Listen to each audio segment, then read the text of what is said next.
Hello friends, welcome to our YouTube channel chart master BN. और आज हम swing traders के लिए एक स्टॉक लेकर आए हैं जिसका होल्डिंग पीरियड जो रहेगा वो 5 से 7 दिन का रहेगा और रिस्क रिवार्ड रेशो जो है 1:2.3, जो कि बहुत अच्छा रिस्क रिवार्ड रेशो माना जाता है। तो यहाँ पे ओवरव्यू अगर हम देखें इस वीडियो का टोटल, तो हमारा रिलायंस इंडस्ट्री का ये स्टॉक है। इसका करंट प्राइस जो चल रहा है वो 1565 चल रहा है। एंट्री प्राइस जो है 1565 से 1568 के आसपास जो है, या फिर आप स्लाइटली जो डिप अगर मिलता है थोड़ा बहुत, तो आप इसके नीचे जो है 1560 के आसपास इसका बाइंग भी कर सकते हो। जो हमारा स्टॉप लॉस रहेगा 1552 को रहेगा, जो कि 15 रुपये के आसपास, 13 रुपये के आसपास हमें लॉस होगा एक शेयर के पीछे अगर हमारा स्टॉप लॉस चला जाता है तो। उसके बाद फर्स्ट टारगेट अगर हम देखें तो हमारा फर्स्ट टारगेट निकल के आ रहा है 1580 का, जो कि 2 से 3 दिन में हमें अचीव होने की संभावना देखी जा सकती है। और सेकंड टारगेट अगर आप देखो तो हमारा 1595 जो मेन एग्जिट जो हमारा रहेगा वो 4 से 5 दिन लग सकते हैं जिसमें टारगेट को अचीव होने में। और थर्ड टारगेट जो है वो है एक्सटेंडेड टारगेट है, जो कि 6 से 7 दिन के अंदर हमें देखने को मिल सकता है। और इसमें जो है हम ट्रेलिंग स्टॉप लॉस का भी यूज़ करेंगे। रिस्क रिवार्ड रेशो अगर देखें तो 1:2.3 का रहेगा। और अब अगर हम बात करते हैं यहाँ पे रिलायंस इंडस्ट्री का, यहाँ पे आप चार्ट भी देख पा रहे हो कि यहाँ पे ये जो है ये रिस्क जोन जो है 1552 के नीचे अगर मार्केट से रखता है यहाँ पे तो गिरता है, तो उसके बाद हम अपना स्टॉप लॉस लेकर मार्केट से एग्जिट हो जाएंगे। एक बात मैं बताना चाहता हूँ आप सभी दोस्तों को कि 1 ट्रेड, 2 ट्रेड, 3 ट्रेड, ये 1 2 3 ट्रेड करने के बाद अगर आप ओवर कॉन्फिडेंस हो जाते हैं या बहुत ज़्यादा परेशान हो जाते हैं तो आप अच्छे ट्रेडर नहीं बन पाओगे। क्योंकि अगर आप लॉन्ग टर्म इन्वेस्टमेंट के हिसाब से अगर अपने आप को सोचोगे कि हमें 50 ट्रेड के बाद क्या प्रॉफिट या लॉस रहेगा या 100 ट्रेड के बाद प्रॉफिट लॉस क्या रहेगा हमारा, तो आप बहुत अच्छे ट्रेडर बनकर यहाँ पे निकलोगे। कई बार क्या होता है कि हम एक ट्रेड करते हैं, फर्स्ट ट्रेड करते हैं, उसमें हमें प्रॉफिट हो जाता है। उसके बाद हम रिस्क मैनेजमेंट जो होता है हमारा उसको हम भूल जाते हैं और उसमें जो है नेक्स्ट ट्रेड में हम ओवर कॉन्फिडेंट होकर बड़ी क्वांटिटी के साथ हम अपना ट्रेड लगा देते हैं। और उसमें होता क्या है, हमें बहुत बड़ा लॉस हो जाता है। जो फर्स्ट जो ट्रेड का जो प्रॉफिट है उससे 5 से 6 गुना जो है आपको लॉस हो जाता है। उसमें क्या हुआ, आप डिप्रेशन में चले जाते हो। और कई बार क्या होता है, फर्स्ट ट्रेड जो है वो आपका फर्स्ट ट्रेड कई बार होता है कि फर्स्ट ट्रेड जो होता है वो आपका लॉस में चला जाता है और आप परेशान हो जाते हैं बहुत ज़्यादा। और सेकंड ट्रेड में आप या तो उस ट्रेड को होल्ड नहीं कर पाते टारगेट तक, या फिर आप छोटी क्वांटिटी में ट्रेड करना शुरू कर देते हैं। तो ये जो लॉस जो हुआ है उसको आप रिकवर नहीं कर पाते हैं इन वजह से। तो आप लॉन्ग टर्म सोचिए और उसके बाद ही मार्केट के अंदर अपना पहले माइंड प्रिपेयर कीजिए उस हिसाब से कि आपके लगातार 2 या 3 लॉस भी हो सकते हैं मार्केट के अंदर, या फिर आपके लगातार 2 या 3 दिन प्रॉफिट हो सकते हैं, लेकिन आने वाले टाइम में प्रॉफिट के बाद लॉस होने भी संभावना वहाँ पे बनी रहती है। तो यहाँ पे अगर आप देखोगे हमारा ये रिस्क जोन है, यहाँ पे फर्स्ट टारगेट है, ये सेकंड टारगेट, ये थर्ड टारगेट जो है ऊपर की साइड देखने को मिलेगा। अब हमने ये स्टॉक क्यों चूज़ किया है रिलायंस का, इसके ऊपर भी हम डिटेल में चर्चा करेंगे। इस वीडियो को अंत तक जरूर देखें। अगर यहाँ पे टेक्निकल एनालिसिस की बात करें तो RSI, MACD, स्टोकास्टिक और ATR, ADX, 5 day moving average, 20 day, 50 day, 200 moving average, ये सब जो है पॉजिटिव संकेत, यहाँ पे पॉजिटिव सिग्नल जो है हमें दे रहे हैं। पॉजिटिव सिग्नल सभी इंडिकेटर की तरफ से मिल रहे हैं और बारी बारी हम सभी इंडिकेटर के ऊपर भी नज़र लगाएंगे। तो सबसे पहले अगर हम देखें तो बुलिश स्ट्रक्चर कहाँ से मिल रहा है हमें। जो स्टॉक जो हमारा है रिलायंस का वो 5, 10, 20, 50, 100, 200 मूविंग जो एवरेजेस है सभी के ऊपर जो है ट्रेड कर रहा है, जो कि एक स्ट्रॉन्ग अप ट्रेंड दिखा रहा है। यहाँ पे बुलिश स्ट्रक्चर जो है बन के आ रहा है। और 50 डे मूविंग एवरेज है वो भी राइजिंग है, तो ये कंफर्म कर रहा है कि सस्टेन्ड अप ट्रेंड है, सस्टेन कर रहा है मार्केट और अप ट्रेंड में भी है। अगर मोमेंटम एनालिसिस की बात करें तो RSI जो है 56 पॉइंट 45 के ऊपर जो है बना हुआ है यहाँ पे। इस ये न्यूट्रल टू बुलिश है विदाउट ओवरबोट सिग्नल। ओवरबोट कब होता है? जब मार्केट 70-75 को क्रॉस कर जाता है RSI, तो उसमें हम बोलते हैं कि ओवरबोट हो चुका है, अब मार्केट जो है ऊपर जो है जाने का जगह नहीं है। लेकिन अभी मार्केट को ऊपर जाने की पूरी जगह है। RSI भी इंडिकेट कर रहा है कि मार्केट ऊपर जो है और जा सकता है। अगर MACD की बात करें तो वो भी पॉजिटिव है और राइजिंग है, कन्फर्म कर रहा है बुलिश जो डाइवर्जेंस है उसको। उसके बाद हम स्टोकास्टिक की बात करें तो ये भी mid range reading indicator healthy movement जो है ये भी दिखा रहा है कि ऊपर की साइड जो है मूवमेंट आ सकता है। तो ATR के ऊपर अगर बात करें तो low volatility environment enable tight stop loss placement without precision. अब एक और मैं बात बताना चाहता हूँ, कई बार क्या है वोलेटिलिटी बहुत ज़्यादा होती है मार्केट के अंदर। तो जैसे अगर हम यहाँ पे 100 रुपये का हमने स्टॉक लिया और हमने 90 रुपीज़ का यहाँ पे स्टॉप लॉस लगा दिया, तो वोलेटिलिटी अगर मार्केट में ज़्यादा होगी तो ये स्टॉप लॉस जो है मार्केट ले लेगा आपका। और अगर मान लो ऊपर की तरफ जाना है फिर भी नीचे से एक बार स्टॉप लॉस लेकर आपका फिर ऊपर की तरफ जाएगा। तो लो वोलेटिलिटी होती है अगर मार्केट के अंदर, स्टॉप लॉस इस तरह से हंट होने की चांसेस कम हो जाते हैं। और रीसेंट जो है प्राइस स्ट्रेंथ की बात करें तो 52 वीक का जो हाई है 1581 है, उससे सिर्फ और सिर्फ 15 रुपये 80 पैसे दूर है मार्केट। और 1 डे परफॉर्मेंस जो है एक दिन की पिछली दिन की अगर परफॉर्मेंस पे अगर नज़र मारें तो वो भी जो है काफ़ी अच्छी है। 1.48% का जो है इंट्राडे स्ट्रेंथ भी दिखा रहा है मार्केट। और ट्रेडिंग पोजीशन जो है जस्ट 1% बिलो रीसेंट पीक जो है, रिसेंटली एक पीक आया था उसके बिल्कुल नज़दीक जो है दिखा रहा है मार्केट, जो कि 1570 का है। यहाँ से इसका ब्रेकआउट हो सकता है 1570 का और अप साइड एक ज़बरदस्त मूवमेंट आ सकता है। और अगर सेक्टर वाइज स्ट्रेंथ देखी जाए तो हमारा जो रिलायंस इंडस्ट्री है वो ऑयल गेंस में काम करता है, तो वहाँ पे भी relative resilience despite Nifty 50 weakness, Nifty 50 में जो है वीकनेस चल रही है फिर भी उसके बावजूद जो है वहाँ पे इस सेक्टर में एक पॉजिटिविटी देखने को मिल रही है। उसके बाद अगर हम बात करें एंट्री स्ट्रेटजी की तो प्राइमरी जो हमारी एंट्री जो होगी वो यहाँ पे 1565 से 1568 for trader seeking immediate exposure with strong conviction. जिनकी बहुत अच्छी कन्विक्शन है, जिनको लग रहा है कि मार्केट ऊपर जाएगा, वो एंट्री ले सकते हैं इस पॉइंट पे। और जो कंजर्वेटिव एंट्री जो है वो ट्रेडर जो है वो 1555 के आसपास अपनी पोजीशन बना सकते हैं, 1555 से लेकर 1560 के आसपास, ठीक है। माइनर सपोर्ट जोन जो है और विद वॉल्यूम कंफर्मेशन के साथ अगर मार्केट ऊपर की साइड निकलती है तो वहाँ पे एंट्री बना सकते हैं। ट्रिगर कंडीशंस, कौन सी ट्रिगर कंडीशन हो सकती है? प्राइस मस्ट होल्ड 1547 के नीचे मार्केट नहीं जाना चाहिए, क्योंकि 20 डे मूविंग एवरेज यहाँ पे हमारा जो है 1547 के आसपास जो है आ रहा है। उसके बाद RSI मस्ट रिमेन बिटवीन 40 से 70, 40 से नीचे नहीं जाना चाहिए और 70 के ऊपर नहीं जाना चाहिए। इसके बीच के अगर रेंज में रहता है RSI तो वो हमारी ट्रेड के लिए पॉजिटिव संकेत दे रहा है। MACD must maintain positive divergence और वॉल्यूम शुड बी एवरेज और अबो फॉर कंफर्मेशन, ठीक है। तो टाइमलाइन भी यहाँ पे हम दिया हुआ है। Entry with in next 2 trading session, 48 hours के अंदर अंदर जो है हमें अपनी एंट्री बनानी चाहिए। और बिफोर पोटेंशियल ब्रेकआउट एक्सेलरेट 1570 का जो ब्रेकआउट जो होना है उससे पहले पहले हमारी एंट्री इसमें ट्रेड में हो जानी चाहिए। Stop loss placement, critical risk management, ठीक है।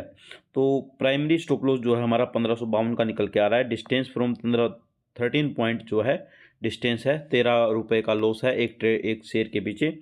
और रिस्क पर शेयर जो है 13 रुपीज़ है। Placement rationally just below immediate support and critical technical Jones.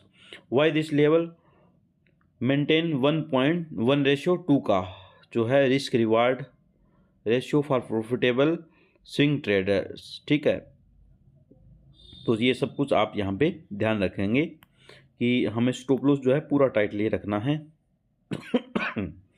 Sorry, absolute और मैक्सिमम स्टॉप लॉस जो है 1540 के अगर कोई बड़ा स्टॉप लॉस एक सेफ साइड अगर लेकर चलना चाहता है तो 1540 का जो है स्टॉप लॉस रख सकता है, जिसमें ₹25 का एक शेयर के पीछे लॉस होगा।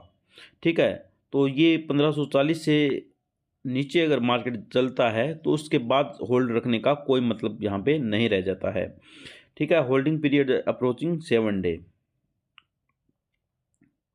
Critical rule, place stop loss order immediately upon entry, entry के तुरंत बाद जो है अपना स्टॉप लॉस लगा लीजिए। Never hold a trade without A pre defined exit, pre defined exit अगर आपके पास नहीं है तो ट्रेड लेने का कोई मतलब नहीं है।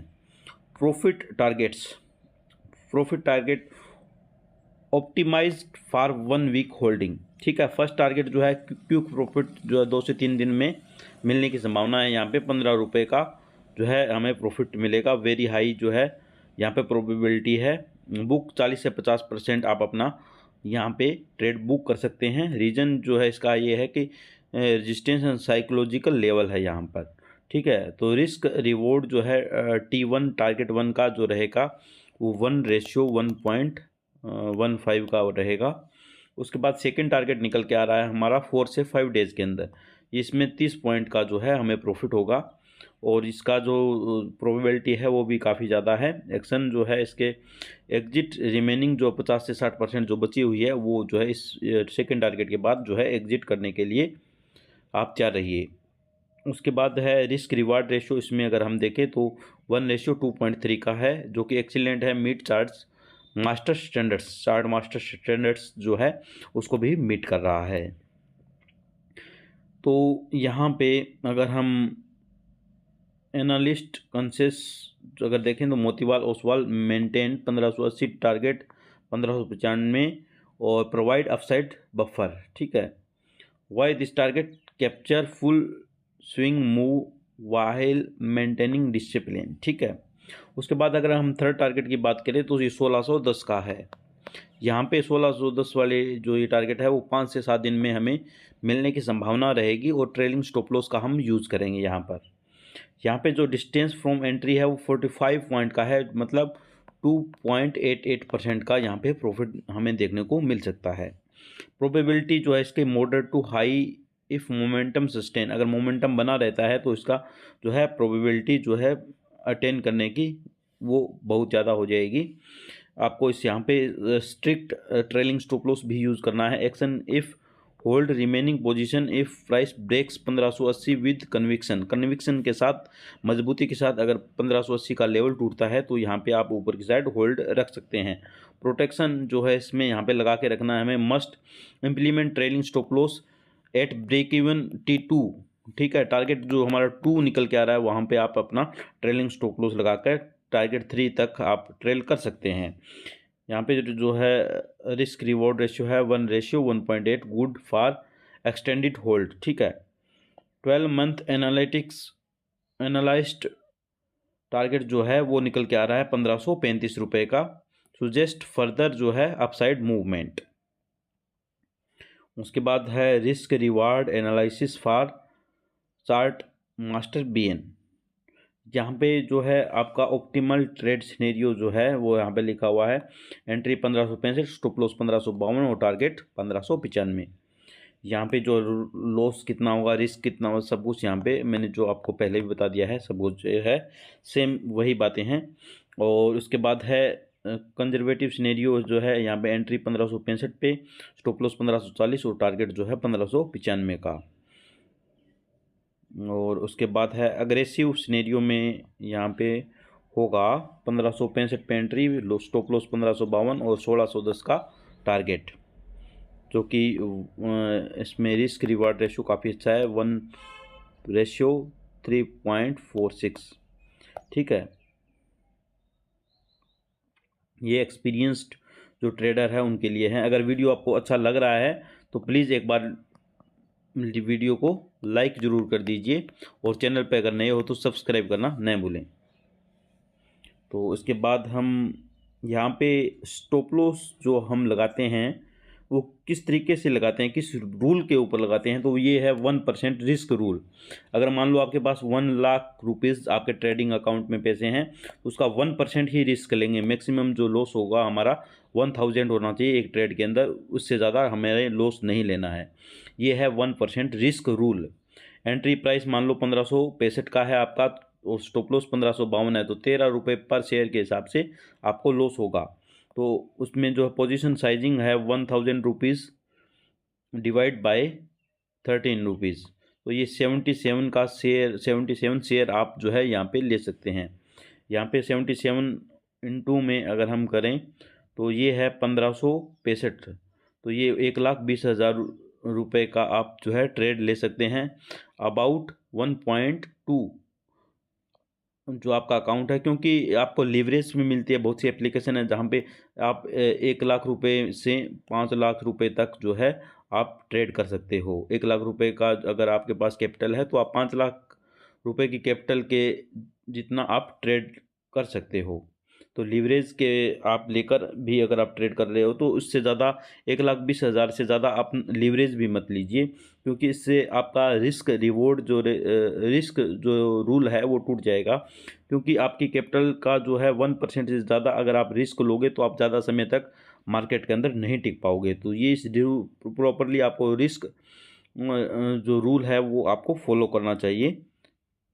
वो why Reliance industry for 1 week swing trading, क्यों हम सिलेक्ट किया है इसको? स्ट्रॉन्ग टेक्निकल फाउंडेशन जो है, मोमेंटम रूम अवेलेबल है ऊपर की तरफ जो है, और सेक्टर जो है वो भी अच्छा परफॉर्मेंस कर रहा है। यहाँ पे भले ही निफ्टी 50 जो है वो वीक चल रहा है, लेकिन हमारा जो सेक्टर है, जिस सेक्टर में रिलायंस काम कर रहा है, ऑयल गैस, तो ये सेक्टर जो है ये पॉजिटिव बना हुआ है पूरा का पूरा सेक्टर। तो इस वजह से हमने इस रिलायंस इंडस्ट्री के स्टॉक को यहाँ पे हमने सिलेक्ट किया है। अगर वीडियो अच्छा लग रहा है तो आप प्लीज़ लाइक कर दीजिए, और चैनल पे नए हो तो सब्सक्राइब करना न भूलें। उसके बाद अगर हम बात करें कि फंडामेंटल सपोर्ट की, तो यहाँ पे Q1 के जो अर्निंग परफॉर्मेंस है वो बहुत अच्छी आई है। टेलीकॉम टैरिफ हाइक हुए, जिससे कि रिलायंस जियो को काफ़ी अच्छा जो है सपोर्ट मिल रहा है, और retail expansion continue with good footfall growth, अच्छी ग्रोथ चल रही है। ऑयल रिफाइनरी में भी स्टेबलाइजेशन जो है चल रहा है। तो सब कुछ जो है अच्छा, यहाँ पे फंडामेंटल्स भी अच्छे हैं। परफेक्ट स्विंग ट्रेडिंग करेक्टरिस्टिक्स है, लार्ज कैप लिक्विडिटी है, लो ATR जो है, नोट ओवरबोट, रीसेंट स्ट्रेंथ जो है वो भी अच्छी यहाँ पे देखने को मिली है। तो सब कुछ बहुत अच्छा चल रहा है, और इसमें आप जो है 5 से 7 दिन तक होल्ड जो है कर सकते हैं। यहाँ पे ये है एग्जीक्यूशन चेकलिस्ट है, जिसको अपने ट्रेड को एग्जीक्यूट करने से पहले आप इन सब चीज़ों को आप ध्यान रखिए ड्यूरिंग एक्टिव ट्रेड डेली। और यहाँ पे आफ्टर ट्रेड एग्जिट्स करने के बाद क्या करना है आपको, सब कुछ यहाँ पे लिखा हुआ है। और अल्टरनेटिव अगर स्टॉक आपको ये अच्छा नहीं लग रहा रिलायंस का, तो अल्टरनेटिव स्टॉक वो है जो हिंदुस्तान जिंक, तो इस स्टॉक के ऊपर भी आप नज़र लगा के देख सकते हैं। यहाँ पे सब कुछ यहाँ पे मैंने लिख दिया है। तो ये आप चीज़ें सब कुछ यहाँ पे, अगर वो रिलायंस इंडस्ट्री आपको ठीक नहीं लग रहा है तो हिंदुस्तान जिंक जो स्टॉक है, अल्टरनेटिव स्टॉक है, उसके ऊपर आप नज़र लगा के देख सकते हैं कि ये स्टॉक कैसा कर रहा है। अगर ये ठीक लगता है तो इसमें भी आप एंट्री बना सकते हैं। Thank you so much.